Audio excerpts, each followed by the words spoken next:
মুহাম্মদ সাল্লাল্লাহু আলাইহি ওয়াসাল্লাম বলছে দাড়ি রাখো, এরা কাটে। বলছে টাকনুর উপরে প্যান্ট বড়, এরা নিচে পড়ে। এখন নায়কেরা দাড়ি রাখে, এরা দাড়ি রাখে। আল্লাহ তাআলা বলছে হালাল খাও, এরা সবসময় হারামের প্রতি ঝুঁকে থাকে। ইসলাম যত কিছু আদেশ করছে, মুসলমানদের বর্তমানে কাজ হয়ে গেছে সবকিছুর বিরুদ্ধাচরণ করা। ওয়াল্লাহি যদি শুকর খাওয়া হালাল হতো, কেউ শুকর খেত না, গরু খেত সবাই। যদি মদ খাওয়া হালাল হতো, এই মুসলমানরা মদের প্রতি এত আকৃষ্ট থাকতো না, সবাই পানের প্রতি থাকতো আকৃষ্ট।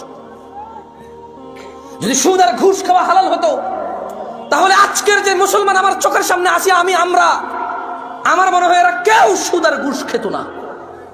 ওয়াল্লাহি যদি নামাজ পড়লে পাপ হতো, তো ফজরে তুমি মসজিদে জায়গা দিতে পারতা না।